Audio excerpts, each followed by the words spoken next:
सोचिए अगर आपको अमेरिका में एक ऐसी जगह मिले जहां राम राज्य की मुद्रा चलती हो। जी हां, आप सही सुन रहे हैं। राम नाम की करेंसी, जिसे RAM यानी राम कहा जाता है, अमेरिका और नीदरलैंड्स में कुछ जगहों पर चलती है। लेकिन यह करेंसी असली है या बस एक विचारधारा का हिस्सा?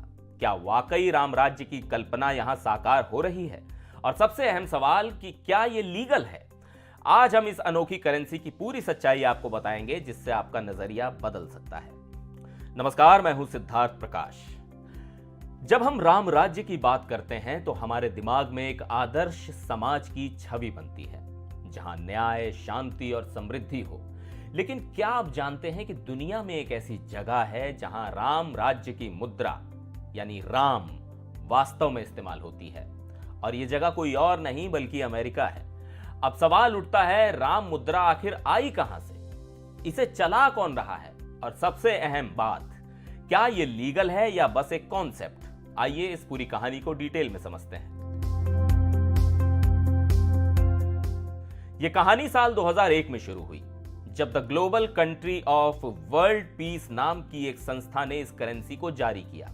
इस संस्था की नींव रखी थी महर्षि महेश योगी ने, जो ट्रांसेंडेंटल मेडिटेशन के लिए मशहूर हैं।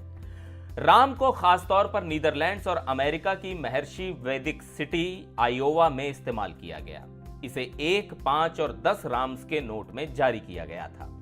दिलचस्प बात यह थी कि उस वक्त यूरोप में इसका मूल्य 10 यूरो और अमेरिका में $10 के बराबर था। इस करेंसी को लाने के पीछे संगठन का मानना था कि इससे गरीबी मिटाई जा सकती है और विश्व में शांति को बढ़ावा दिया जा सकता है। इस पैसे से पीस पैलेस यानी शांति महल बनाए जाने का भी दावा किया गया था। अब यहां एक बड़ा ट्विस्ट आता है। राम असल में कोई आधिकारिक करेंसी नहीं है, यह असल में एक बेयरर बॉन्ड है। अब यह बेयरर बॉन्ड क्या होता है? आसान भाषा में समझें तो यह एक तरह का इन्वेस्टमेंट इंस्ट्रूमेंट होता है, ना कि आम लेन देन की कोई मुद्रा। यानी इसे कुछ खास जगहों पर ही स्वीकार किया जा सकता है, हर जगह नहीं।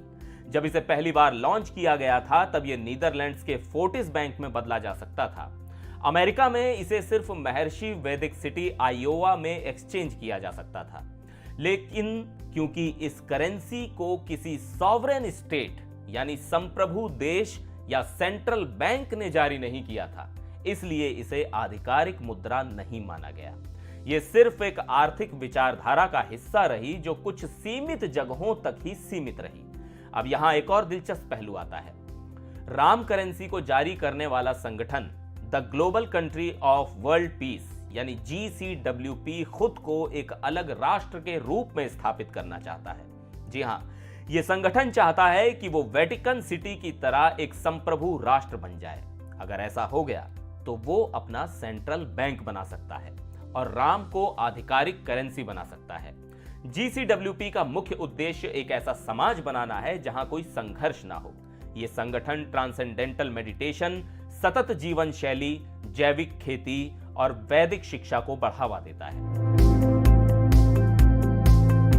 अब बात करते हैं महर्षि वैदिक सिटी आयोवा की। यह शहर 2001 में बना और इसकी खासियत यह है कि यह पूरी तरह से वैदिक वास्तुशास्त्र के सिद्धांतों पर आधारित है। यहां हर बिल्डिंग वास्तु के हिसाब से बनाई गई है ताकि सकारात्मक ऊर्जा बनी रहे।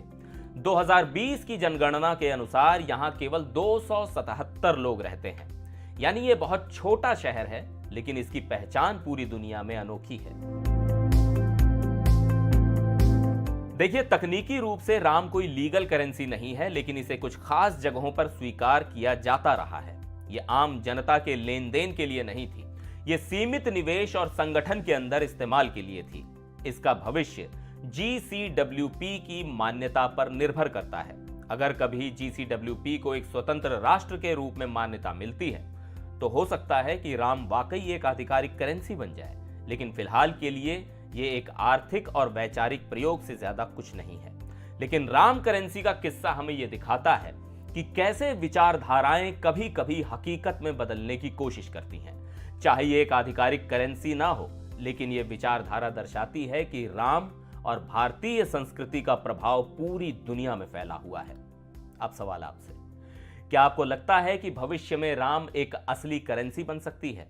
नीचे कमेंट में अपनी राय जरूर दें। फिर मिलेंगे अगले वीडियो में, तब तक के लिए नमस्कार।